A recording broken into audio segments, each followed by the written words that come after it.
Bonjour à tous. Clap de fin sur cette série de vidéos sur le Covid. Tout ça a commencé dans une volonté d'aide par laquelle on a commencé sur une vidéo sur Pasteur et Béchamp. Cette vidéo de Pasteur et Béchamp, vous pouvez la regarder, où on attribuerait à Pasteur une citation proche de sa mort, où il aurait dit « Le microbe n'est rien, le terrain c'est tout ».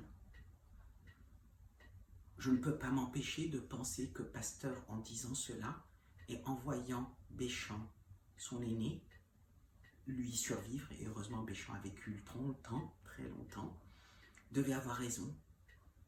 Le microbe n'est rien, le terrain est tout. Donc, on a fait ces vidéos pour essayer d'aider un certain nombre de personnes. Il y en a quelques-unes. On s'était dit, si on aide une personne, c'est gagné.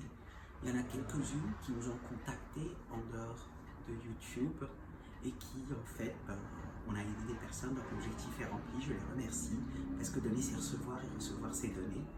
Et voilà, et si on en a aidé d'autres, j'en suis ravi. Après une analyse mathématique très longue et très compliquée, puisqu'on avait dit en conclusion quelque part dans cette vidéo que la vérité est toujours entre les deux. Aujourd'hui, dans une analyse très longue, multifactorielle, comparant pratiquement tous les pays du monde, comparant de nombreuses populations, des périodes, des montées, on a regardé différents facteurs et il en ressort deux qui sont ultra dominants. La famille soleil vitamine D, d'une part, on l'a vu très tôt et on l'a dit et on vous dit. La vitamine D est un indicateur de soleil et cette paire-là, quand c'est pris correctement, a un effet bénéfique sur toutes les maladies respiratoires et inflammatoires connues. Vous pouvez aller sur Wikivitamine D qui recense plein d'études. Et le deuxième facteur, c'est le niveau d'alimentation et de santé. L'indicateur qui pesait beaucoup plus que l'âge, puisqu'on a corrélé, on a fait une corrélation multiple, beaucoup plus que l'âge, étaient effectivement les indicateurs de bonne santé. Très simplement, il suffisait de regarder le Japon, qui est le peuple le plus vieux du monde, qui fait plus de 10 fois mieux, sans aucun lockdown, que l'Allemagne, qui est notre champion, et 60 fois mieux que l'Espagne ou l'Italie.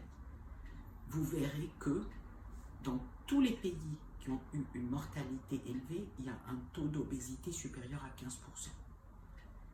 Et dans aucun pays ayant un taux d'obésité inférieur à 8%, il n'y a eu d'effet épidémique méchant. Alors, on a vu que les deux facteurs que sont l'alimentation et c'est l'alimentation et le mode de vie, le sport, l'activité, l'ouverture, la lumière et le soleil, pesaient beaucoup plus. Dans un espace où, de toute façon, plus de 99% des gens se rétablissent. Donc, on commence à voir que le terrain pèse 99% et à l'intérieur du 1% restant, le terrain pèse une part immense. Pour ce qui est de la contagion, on a regardé les effets des lockdowns. Certains pays ont enfermé les gens, d'autres ont enfermé les lieux de cluster, d'autres ont laissé tout le monde, certains ont fermé la nuit, d'autres le jour, certains les rues impaires, les autres les rues paires. Tout ça, finalement, a eu un effet où on ne peut rien dégager. On ne peut rien dégager de particulier. On peut simplement observer que les pays qui ont enfermé les gens, pas tous, mais tous les pays qui ont enfermé les gens ont eu les plus mauvais scores. Mais il n'y a pas de lien de causalité. Ils ont peut-être enfermé parce qu'ils voyaient qu'ils avaient des scores terribles et ils essayaient de faire quelque chose. Mais en tout cas, il n'y a pas de preuve d'efficacité de cette chose. Il y a des pays qui n'ont rien fait, qui n'ont rien eu. Il y a des pays qui ont fait beaucoup de choses, qui ont eu. Il y a des gens qui ont fait un peu plus tôt. Il est seulement possible de dégager une tendance que les pays qui ont bloqué les clusters suffisamment tôt ont peut-être esquivé une épidémie plus sévère. Ça, c'est une vraie possibilité.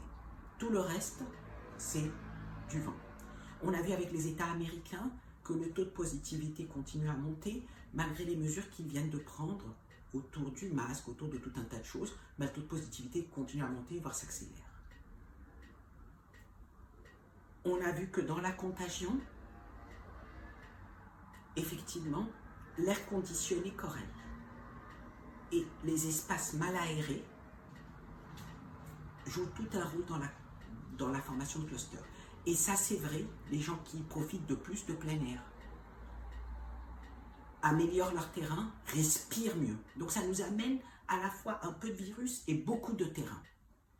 Donc, s'il y a une mesure qui sort de notre analyse, c'est ouvrir les fenêtres. Et s'il n'y a pas de fenêtres, fabriquer des fenêtres. Et si ce n'est pas possible, revoyez le système d'aération pour apporter de l'air frais et renouveler l'air. Respirer de l'air, ça fera du bien. Terrain. Et non seulement ça fera du bien pour un Covid qui va disparaître ou pas, ça va le neutraliser, ça va faire du bien, ça aura probablement un effet bénéfique, très bénéfique, sur le Covid et probablement aussi sur la grippe et probablement aussi sur n'importe quelle maladie respiratoire existante ou à venir.